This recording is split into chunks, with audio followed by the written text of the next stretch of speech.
Hello students, आज हमारा topic है इलेक्ट्रॉनिक्स, जो कि पार्ट टू पेपर थर्ड का ग्रुप बी का पोर्शन है। तो आज मैं आपको चूँकि आज इलेक्ट्रॉनिक्स का फर्स्ट लेक्चर है, तो आज मैं आपको इलेक्ट्रॉनिक्स का ब्रीफ इंट्रोडक्शन दूंगी, एप्लीकेशंस बताऊंगी और बहुत ही बेसिक, हम आज इलेक्ट्रॉनिक्स जो है मैं एकदम उसके रूट से शुरू करना चाहती हूँ। मैं आपको चाहती हूँ कि आपको उसकी छोटी छोटी चीज़ें पता चले, ठीक है। तो चलिए शुरू करते हैं। इलेक्ट्रॉनिक्स, बेसिकली इलेक्ट्रॉनिक्स जो है वो इलेक्ट्रॉन वर्ड से बना है। ये इलेक्ट्रॉनिक्स पूरी ब्रांच है जो कि इलेक्ट्रॉन्स के ही बिहेवियर को रीड करता है, इलेक्ट्रॉन्स के ही बिहेवियर को स्टडी करता है। तो हम इलेक्ट्रॉनिक्स को डिफाइन कर सकते हैं, the branch of study with deals with the emission, flow and control of electrons in matter and vacuum as well as vacuum, ठीक है।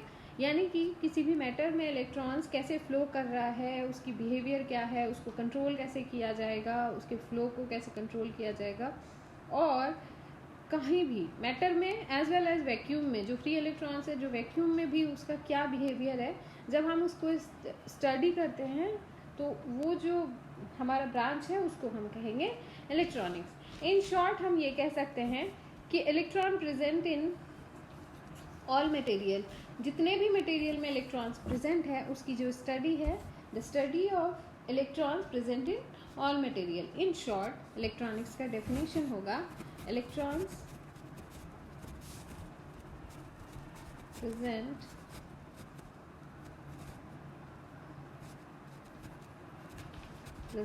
in all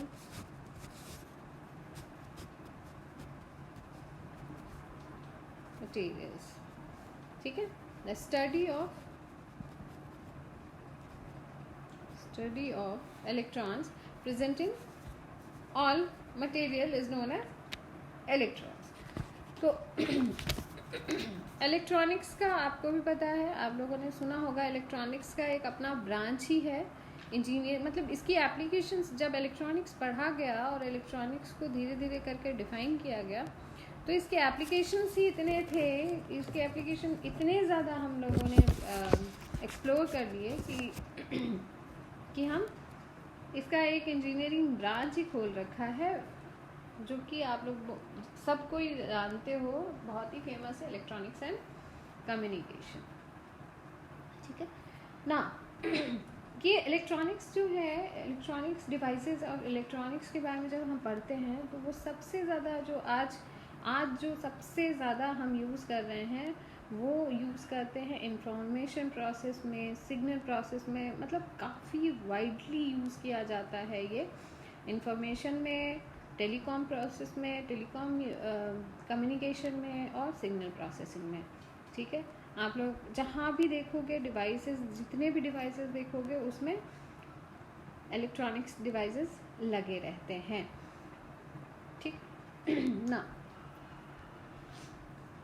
ये इफ़िशियंसी बढ़ा देती है किसी भी चीज़ की। इलेक्ट्रॉनिक्स डिवाइसेस की अगर बात की जाए, इलेक्ट्रॉनिक्स डिवाइसेस मैं आपको पढ़ाऊँगी, ये है ही क्या होता है, नहीं होता है, बट कोई भी इलेक्ट्रॉनिक डिवाइसेस जो हैं वो अगर हम यूज़ करते हैं किसी भी सिस्टम में, तो वो उसकी एफिशिएंसी इंक्रीज़ कर देता है, उसका कंट्रोल, उसका प्रोडक्शन इंक्रीज़ कर देता है। रिसर्च, आजकल जो रिसर्च का टॉपिक है वो भी इलेक्ट्रॉनिक से रिलेटेड है। आप ये देखिए कि इसमें अभी भी रिसर्च चल रहा है, स्पिनट्रॉनिक्स आप लोगों ने सुना होगा, ऑप्टो इलेक्ट्रॉनिक्स मतलब आप लोगों ने काफ़ी सुना होगा। तो इलेक्ट्रॉनिक्स का बहुत ही वाइड रेंज है, बहुत ही ज़्यादा ये informative as well as useful है हमारे लिए। तो छोटे छोटे एप्लीकेशंस पढ़ते हैं हम इसके कि इसके एप्लीकेशंस क्या क्या हैं।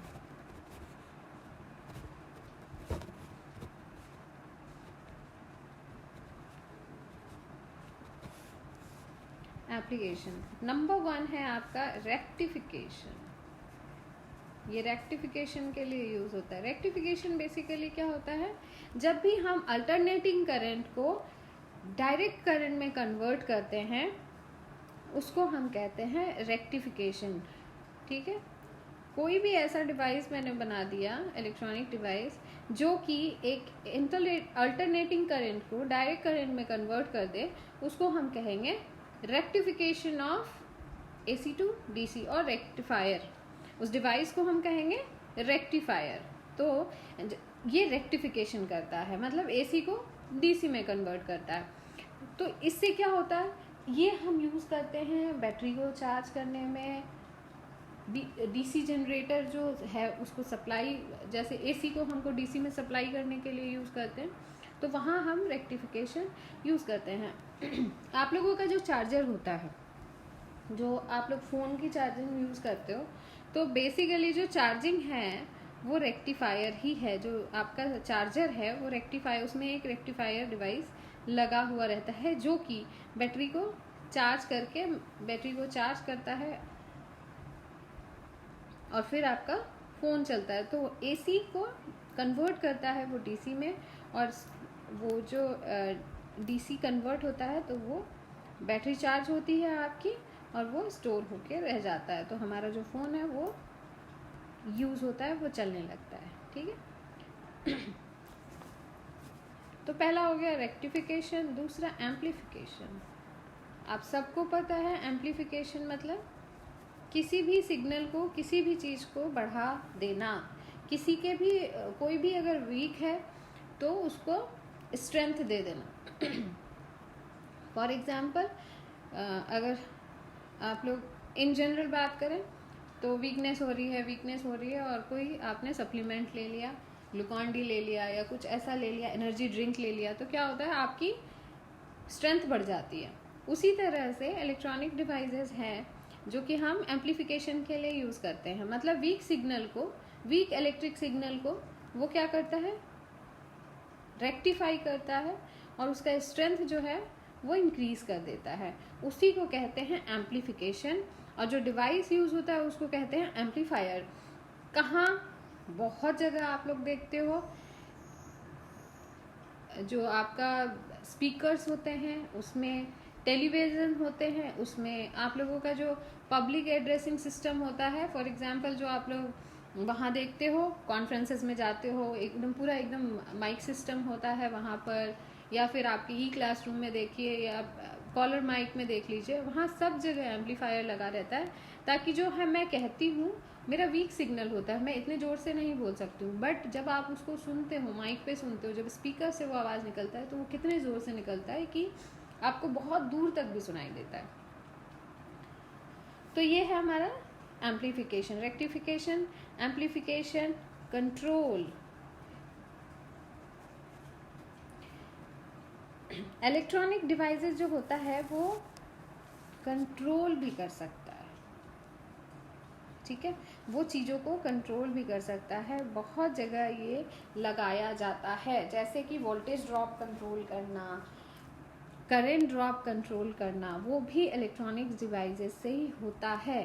स्पीड ऑफ मोटर, अगर आपके फैन में मोटर लगा हुआ है, उसको स्पीड जो रेगुलेटर हम यूज़ करते हैं वह एक इलेक्ट्रॉनिक डिवाइस भी है, जो कि इलेक्ट्रॉनिक डिवाइस के कारण वो हम उस कंट्रोल कर लेते हैं उसका। उसके बाद रेफ्रिजरेटर, आपको पता है कट ऑफ वोल्टेज आपने सुना होगा, कट ऑफ हो जाता है या फिर वोल्टेज फ्लक्चुएशन होता है, तो वो रेफ्रिजरेटर जो है वो वोल्टेज को एकदम एक कांस्टेंट वोल्टेज सप्लाई करता है रेफ्रिजरेटर में, ताकि उसको झटका ना लगे और तुम्हारा रेफ्रिजरेटर ख़राब ना हो। ऐसे ही आप स्टेबलाइजर्स लगाते हो, वो बेसिकली कंट्रोलिंग सिस्टम है। वो क्या करता है, वो वोल्टेज को कंट्रोल करता है, वोल्टेज के ड्रॉप को, वोल्टेज के इंक्रीज को। अचानक से वोल्टेज बढ़ गया, अचानक से वोल्टेज ड्रॉप हो गया, फिर भी वो एक वोल्टेज रेगुलेटर ऐसा हम लगाते हैं अपने घर में कि हमारा जो वोल्टेज ड्रॉप हो रहा है, ऑल ऑफ द सडन जो वोल्टेज ड्रॉप हो रहा है या ऑल ऑफ द सडन जो वोल्टेज इंक्रीज हो रहा है, उसका हमारे इलेक्ट्रॉनिक अप्लाइंसेस पे उतना असर ना हो। तो ऐसे हमारा ये काम करता है। ठीक है, क्योंकि अगर अचानक से वोल्टेज इंक्रीज होगा, अचानक से वोल्टेज डिक्रीज़ हो जाएगा, जैसे ही वोल्टेज ड्रॉप होगा या अचानक से वोल्टेज इंक्रीज़ हो जाएगा तो क्या होगा, आपका जो अप्लाइंसेस है वो ख़राब होने की उनकी जो पॉसिबिलिटीज़ है वो बहुत बढ़ जाती है, क्योंकि अचानक से वोल्टेज फ्लक्चुएशन, कोई भी सर्किट जो है वो अचानक से वोल्टेज फ्लक्चुएशन एडजस्ट नहीं कर पाता है और मोस्ट प्रोबेबली वो कहीं ना कहीं से डैमेज हो जाता है। तो इसीलिए इलेक्ट्रॉनिक डिवाइसेस में एक डिवाइस बना गया जो कंट्रोलिंग डिवाइस बोला जाता है। नॉर्मली आप अपने घर में देखिए जो आप वोल्टेज रेगुलेटर लगाते हो, ठीक है, वो होता है आपका कंट्रोल यूनिट। फिर ऑसिलेटर्स, और उसको जनरेशन भी कहते हैं। नेक्स्ट है आपका ऑसिलेटर्स जनरेशन। यहाँ क्या होता है, रेक्टिफिकेशन में रेक्टिफायर्स क्या करता है, रेक्टिफायर्स करता है AC to DC, AC to DC, oscillator करता है DC टू AC, ठीक है। तो हमारे पास दोनों ही हैं, हम अल्टरनेटिंग करंट को डायरेक्ट करंट और डायरेक्ट करंट को अल्टरनेटिंग करंट में भी कन्वर्ट कर सकते हैं with the help of electronics device, और उस इलेक्ट्रॉनिक डिवाइस को हम कहते हैं ऑसिलेटर। उस इलेक्ट्रॉनिक डिवाइस को हम क्या कहते हैं, ऑसिलेटर कहते हैं, जो कि हाई फ्रिक्वेंसी हीटिंग इफेक्ट जहाँ होती है वहाँ पे काम होता है। जब हम ऑसिलेटर पढ़ेंगे तो मैं आपको, और ये सारी चीज़ें मैं आपको बस आउटलाइंस दे रही हूँ, इस सब को हम एक एक करके आगे पढ़ेंगे।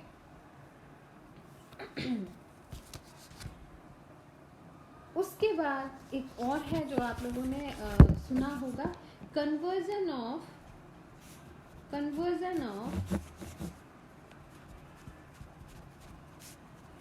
लाइट इनटू इलेक्ट्रिसिटी,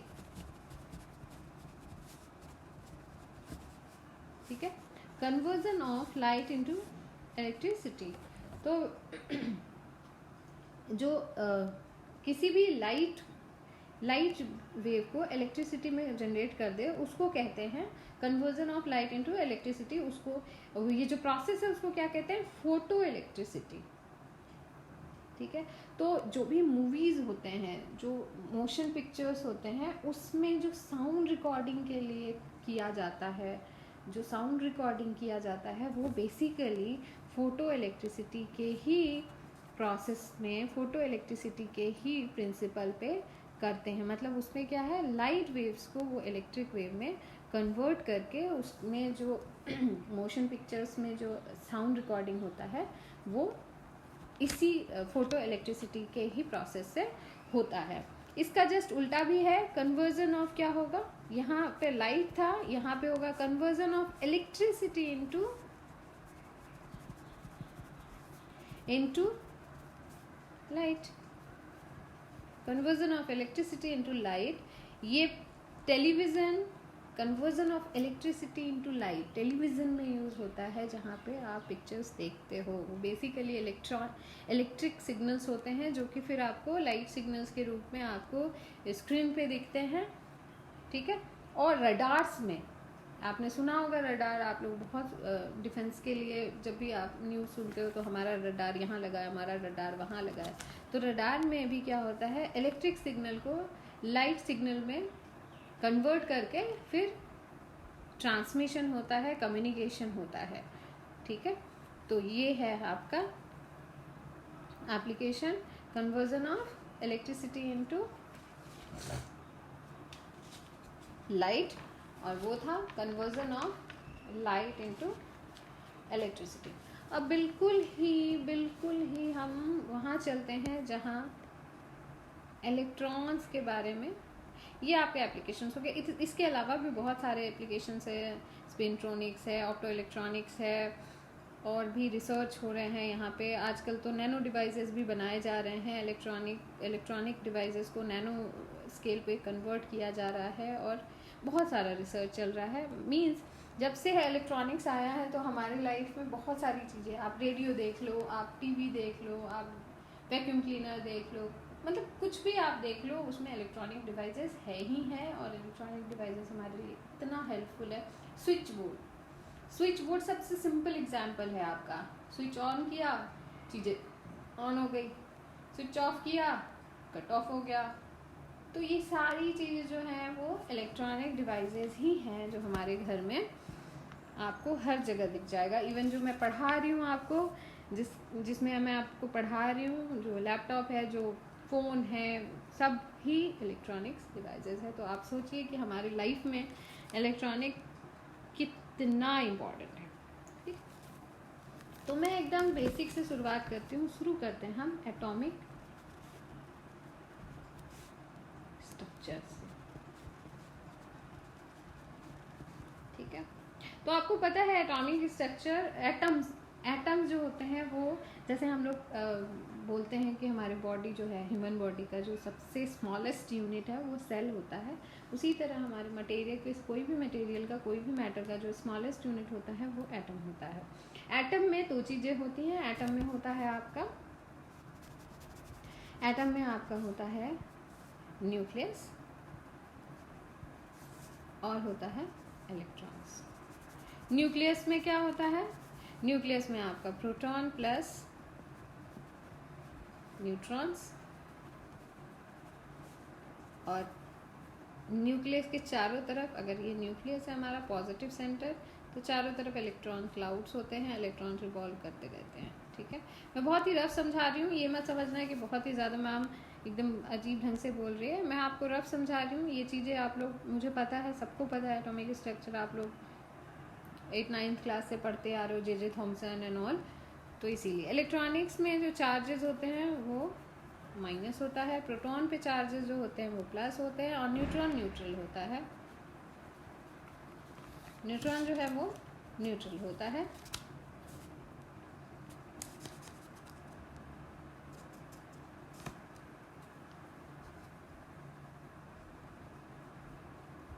तो अभी हम न्यूक्लियस की बातें छोड़ देते हैं, क्योंकि हमें पता है कि हम क्या, what is electronics.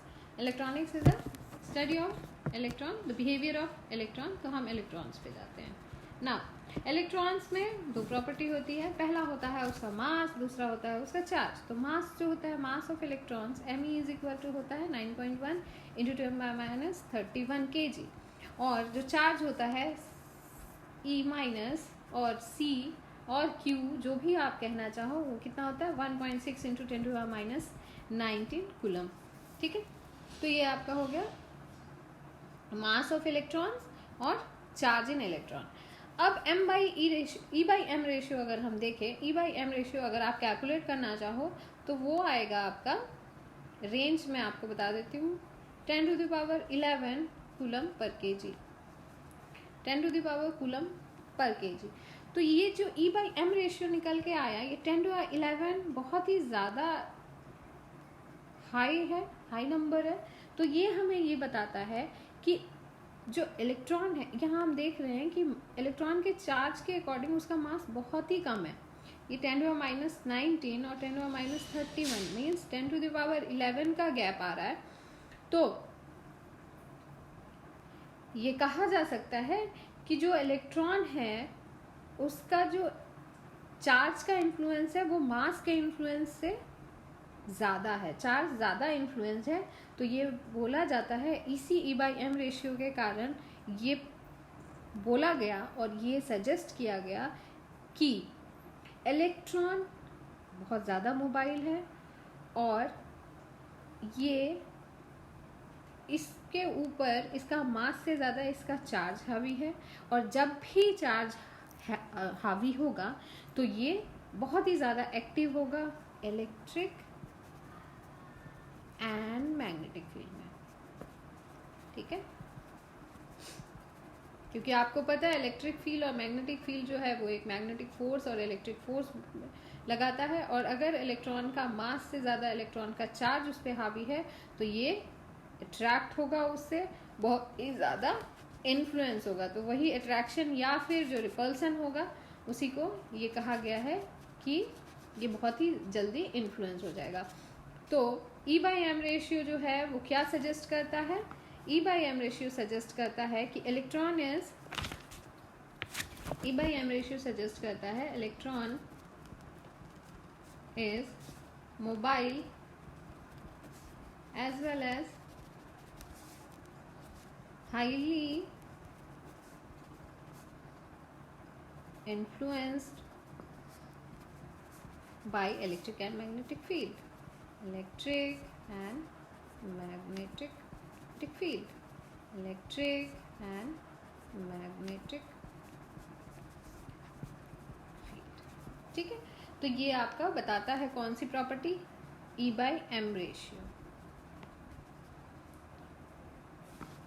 E/m ratio आपको बताता है कि this E/m ratio suggest that the electron is mobile, मतलब वो बहुत ही ज़्यादा इधर उधर जा सकता है, वो चलते रहता है, जो कि आपको एटॉमिक स्ट्रक्चर में भी पता है कि वो रिवॉल्व करते रहता है, as well as highly influenced by electric and magnetic field. ये चूँकि चार्ज ज़्यादा, बहुत ज़्यादा वो है, डोमिनेट करता है इलेक्ट्रॉन के मास को, इसीलिए ये माना जाता है कि चार्ज की वजह से ये बहुत ही ज़्यादा इफ़ेक्टिवली इन्फ्लुएंस होता है, बहुत ही ज़्यादा इन्फ्लुएंस होता है इलेक्ट्रिक और मैग्नेटिक फील्ड के।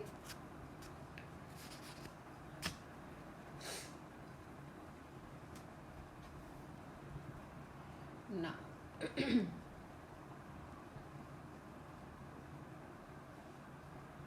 अब इलेक्ट्रॉन्स की बात करते हैं। हमने ये देख लिया कि इलेक्ट्रॉन्स बहुत ही ज़्यादा मोबाइल होता है। अब इलेक्ट्रॉन्स की अगर बात करें हम, अगर इलेक्ट्रॉन्स की बात करें हम, तो इलेक्ट्रॉन्स में दो तरह के एनर्जीज होंगे।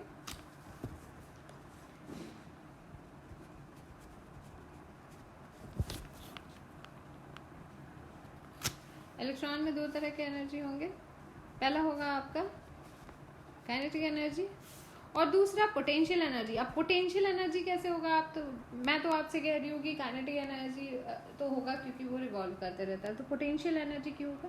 पोटेंशियल एनर्जी इसलिए होगा क्योंकि इलेक्ट्रॉन जो है वो न्यूक्लियस के चारों तरफ रोटेट करते रहता है, चारों तरफ घूमते रहता है, तो इसके इन्फ्लुएंस में इसका जो चार्ज है, क्योंकि ये न्यूट्रल नहीं है, इसके ऊपर पॉजिटिव चार्ज है, तो इसके इन्फ्लुएंस के कारण इलेक्ट्रॉन्स का पोटेंशियल एनर्जी भी होता है। ये और आपको मैं एक्सप्लेन करूँगी जब हम सॉलिड स्टेट पढ़ेंगे ना, तो ये चीज़ आपको बहुत अच्छे से एक्सप्लेन किया जाता है वहाँ पर, ठीक है। तो पोटेंशियल एनर्जी भी होगा because of the charge on the nucleus, ठीक है। तो अब क्या है कि जैसे जैसे इलेक्ट्रॉन न्यूक्लियस से दूर जाएगा, वैसे वैसे क्या होगा, इसकी जो एनर्जी, इलेक्ट्रॉन की जो एनर्जी है वो, इलेक्ट्रॉन की जो एनर्जी है वो इंक्रीज, क्यों? क्योंकि जो बाइंडिंग एनर्जी है, जो न्यूक्लियस और ये पॉजिटिव चार्ज और यहाँ नेगेटिव चार्ज के कारण जो इलेक्ट्रिकल जो अट्रैक्शन है, तो जैसे जैसे आपको पता है, आपने कूलम्स लॉ में पढ़ा है 1/r², तो जैसे जैसे ये बढ़ेगा वैसे वैसे फोर्स क्या होगा, डिक्रीज होगा, और फोर्स डिक्रीज होगा तो एनर्जी इलेक्ट्रॉन की वो बढ़ जाएगी, तो एनर्जी इंक्रीजेज।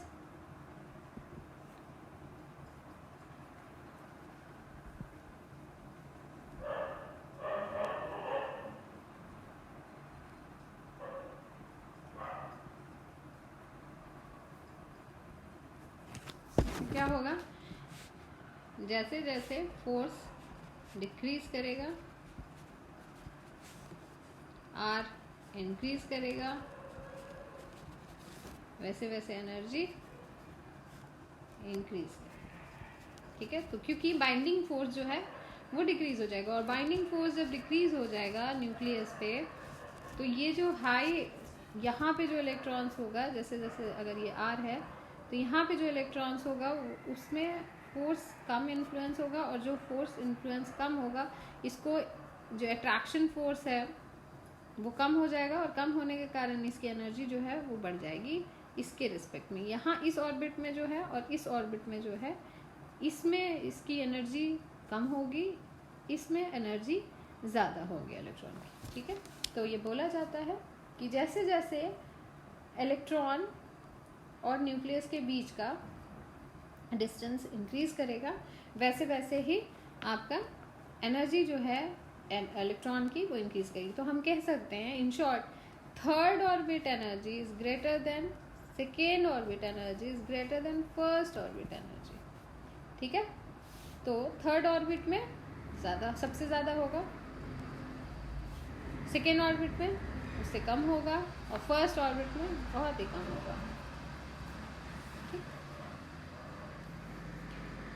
तो हमेशा जो भी एटम होंगे, हमेशा जो भी एटम होगा उसका जो लास्ट ऑर्बिट होगा ना, जो उसका लास्ट ऑर्बिट होगा जिसमें इलेक्ट्रॉन्स होगा, वो ही बहुत इम्पॉर्टेंट रोल प्ले करते हैं किसी भी मटेरियल के प्रॉपर्टीज, चाहे वो केमिकल प्रॉपर्टी हो, चाहे वो फिजिकल प्रॉपर्टी हो, चाहे वो इलेक्ट्रिकल प्रॉपर्टी हो। तो कोई भी मटेरियल के एटम का जो लास्ट ऑर्बिटल का, लास्ट ऑर्बिट में जितने इलेक्ट्रॉन्स होते हैं वही डिसाइड करते हैं कि उसका फिजिकल, केमिकल और इलेक्ट्रिकल प्रॉपर्टीज क्या क्या होगी, ठीक है। और हम ये कहेंगे कि आउटर मोस्ट ऑर्बिट, किसी भी मटेरियल के आउटर मोस्ट ऑर्बिट पे जो इलेक्ट्रॉन प्रेजेंट होता है वही डिसाइड करता है कि उसके जो फिजिकल हो, केमिकल हो या इलेक्ट्रिकल प्रॉपर्टी हो, इलेक्ट्रिकली वो कैसा बिहेव करेगा, ठीक है। तो जो आउटर मोस्ट इलेक्ट्रॉन है, जो आउटर मोस्ट ऑर्बिट में इलेक्ट्रॉन है, उसको कहेंगे हम वैलेंस इलेक्ट्रॉन। हमेशा याद रखना आप, ये कौन सा है, आउटर मोस्ट ऑर्बिट में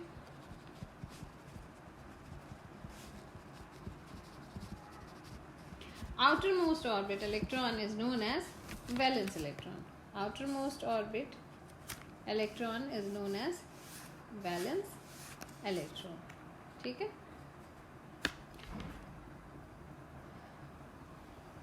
जो कि डिटरमाइन करता है, जो कि हमें ये बताता है valence electrons responsible for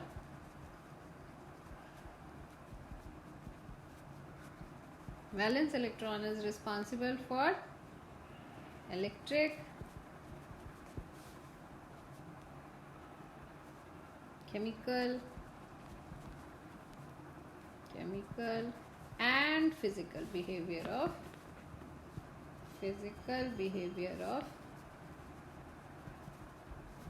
any material, ठीक है। तो बेसिकली वैलेंस इलेक्ट्रॉन ही रिस्पॉन्सिबल होता है कि उसका फिजिकल प्रॉपर्टी, इलेक्ट्रिकल प्रॉपर्टी और केमिकल प्रॉपर्टीज क्या होंगे। तो यहाँ चूंकि इलेक्ट्रॉन्स की बात कर रहे हैं और इलेक्ट्रॉनिक डिवाइस की बात कर रहे हैं, तो हम यहाँ पे सिर्फ इलेक्ट्रिकल कंडक्टिविटी की बात करेंगे, ठीक है। तो कोई भी मटेरियल का इलेक्ट्रिक कंडक्टिविटी के बिहाफ पे, इलेक्ट्रिकल कंडक्टिविटी के, कोई भी मटेरियल हो उसको इलेक्ट्रिकल कंडक्टिविटी के बिहाफ पे उसको क्लासिफाई किया जाता है 3 इलेक्ट्रिकल कंडक्टिविटी 3 पार्ट में डिवाइड किया गया। इलेक्ट्रिकल कंडक्टिविटी के बिहाफ से 3 पार्ट में डिवाइड। पहला है आपका इंसुलेटर और non metal,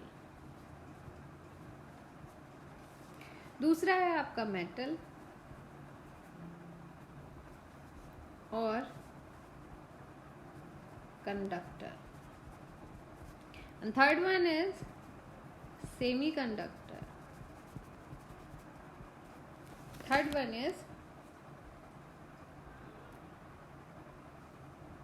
one is your semiconductor. तो इलेक्ट्रिकल कंडक्टिविटी की प्रॉपर्टी अब कैसे पता है कि कैसे इलेक्ट्रिकल कंडक्टिविटी को यहाँ कैटेगराइज किया गया है। तो इंसुलेटर और नॉन मेटल जो है, इंसुलेटर और नॉन मेटल जो है वो बेसिकली ये बताता है कि जो भी मटेरियल जिसमें करंट फ्लो नहीं करे आसानी से या करे ही ना, उसको हम कहेंगे इंसुलेटर और नॉन मेटल। ठीक है, उसमें क्या होगा, उसमें इलेक्ट्रिसिटी पास ही नहीं कर पाएगी, उसमें करंट पास ही नहीं कर पाएगी। जैसे कि वुड हो गया, प्लास्टिक हो गया, ये सारी चीज़ें इसमें इलेक्ट्रिसिटी पास नहीं कर पाती है। आपने कोई भी ऐसा इलेक्ट्रॉनिक डिवाइस नहीं देखा होगा या इलेक्ट्रिकल डिवाइस नहीं देखा होगा जिसमें वुड या फिर ग्लास ऐसी चीज़ें यूज़ की जा रही हो, प्लास्टिक ऐसी चीज़ें यूज़ की जा रही हो। ठीक है, तो ये इंसुलेटर होता है। इसका भी अलग ही फ़ायदा है। अगर हमारे पास इंसुलेटर नहीं होता तो हम कभी सेफ़ नहीं होते, और ये जो इलेक्ट्रॉनिक डिवाइसेस इतने सारे हैं वो कभी हमारे लिए सेफ़ नहीं होता, हम उसको ऐसे नॉर्मली टच नहीं कर पाते ना। सेकेंड है मेटल, जो बहुत ही आराम से इलेक्ट्रिसिटी को फ्लो करने देता है, बहुत ही आराम से वो करंट को फ्लो करने देता है आराम, उसको कहते हैं हम कंडक्टर और मेटल। ठीक है, and third one is semi conductor. Semi conductor दोनों ही चीज़ों को, दोनों की ही प्रॉपर्टी को अपने अंदर एक्वायर करके रखता है, तो उसको कहते हैं हम सेमी कंडक्टर। तो पहला हो गया insulator, non metal, metal, conductor, और third one is your semiconductor. तो एक रफ रूल जो है, एक बहुत ही रफ जो रूल है वो मैं आपको बता देती हूँ यहाँ पे, कि आप कैसे पता करोगे कि कोई मेटल होगा या कंडक्टर होगा, सॉरी मेटल होगा, नॉन मेटल होगा या फिर सेमी कंडक्टर होगा। तो हमें पता है कि जो हमारा वैलेंस इलेक्ट्रॉन होता है, वैलेंस इलेक्ट्रॉन जो होगा वो मैक्सिमम जो है वो 8 होता है केसेस में। ठीक है, मैक्सिमम केसेस में वो 8 होता है। तो अगर रफ आइडियाज़ जो मैं आपको, एक होता है ना बहुत ही बेसिक, बहुत ही रफ आइडिया अगर मैं दूं आपको, इसके अलावा भी बहुत सारे आइडियाज़ होते हैं जो कि हम पढ़ेंगे, बट मैं अभी आपको एकदम रफ आइडिया दे रही हूँ। अगर वैलेंस इलेक्ट्रॉन लेस देन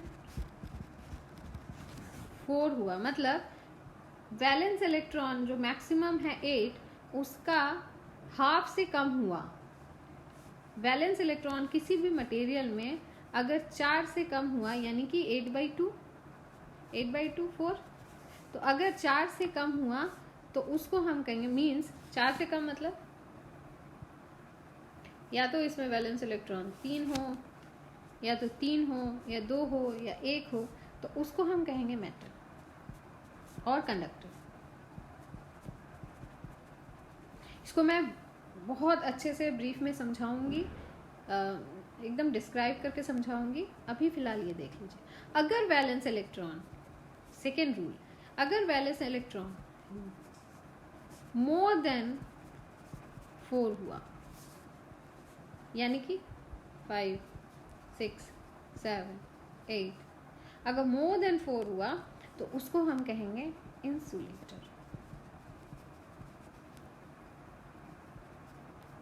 ठीक है, अगर मोर देन 4 हुआ तो उसको हम इंसुलेटर कहेंगे। थर्ड वन, अगर वैलेंस इलेक्ट्रॉन, याद हो गया सबको,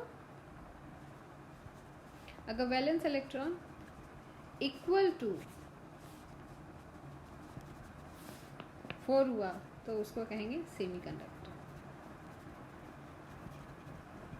ठीक है, यानी कि जो रफ रूल हमारा क्या कहता है, अगर हाफ से वैलेंस इलेक्ट्रॉन जो मैक्सिमम 8 है हमारा, अगर हाफ से वो कम हुआ तो उसको हम कहेंगे मेटल और कंडक्टर। वैलेंस इलेक्ट्रॉन अगर 4 से ज़्यादा हुआ तो उसको हम कहेंगे इंसुलेटर, और अगर वैलेंस इलेक्ट्रॉन इक्वल टू 4 हुआ, मतलब 4 वैलेंस इलेक्ट्रॉन है, तो उसको हम कहेंगे सेमी कंडक्टर। एग्जाम्पल्स है आपके, अच्छा आपको मैं 3-4 जो है एग्जाम्पल दे देती हूँ। अब आपको बस कैलकुलेट करना है कि इसका वैलेंस इलेक्ट्रॉन कितना है। ये आपका रफ वर्क है जो आपको घर में करना है। ठीक है, तो इंसुलेटर का एग्जाम्पल है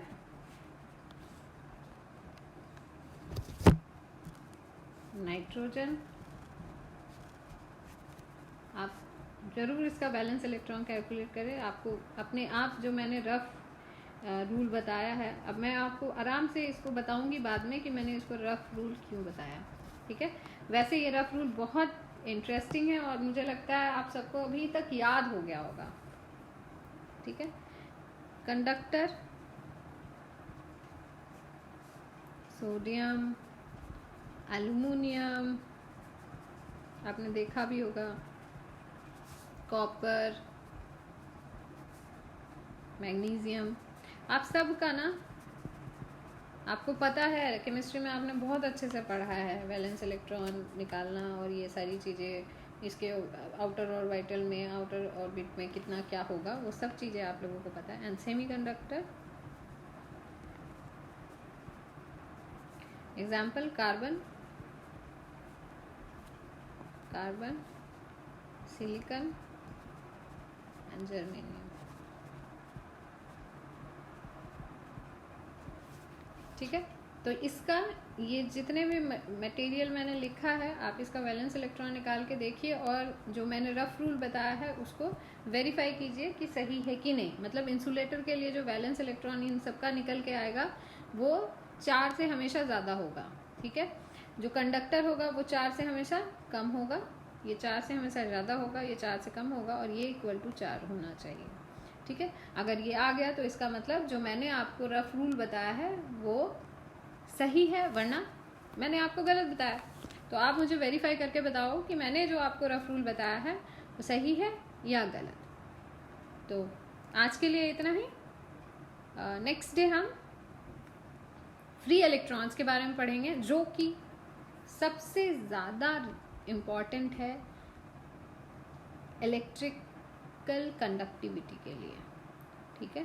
तो इलेक्ट्रिकल कंडक्टिविटी के लिए फ्री इलेक्ट्रॉन्स होता है। अब फ्री इलेक्ट्रॉन्स हवा में ऐसे मैं कह दूं कि यहाँ फ्री इलेक्ट्रॉन्स है तो वो तो पता नहीं, समझ में नहीं आएगा। तो अब हम नेक्स्ट लेक्चर में पढ़ेंगे व्हाट इज़ फ्री इलेक्ट्रॉन्स। हम फ्री इलेक्ट्रॉन्स को फ्री इलेक्ट्रॉन्स क्यों कहते हैं, मतलब फ्री इलेक्ट्रॉन्स का मतलब तो ये होगा कि कहीं भी मिल जाएगा हमें, है ना, बट ऐसा होता नहीं है। तो why we call these electrons as free electrons, ठीक है।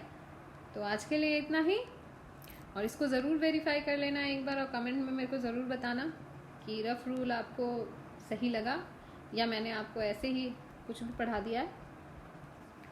तो आज के लिए इतना ही, नेक्स्ट लेक्चर में मिलते हैं।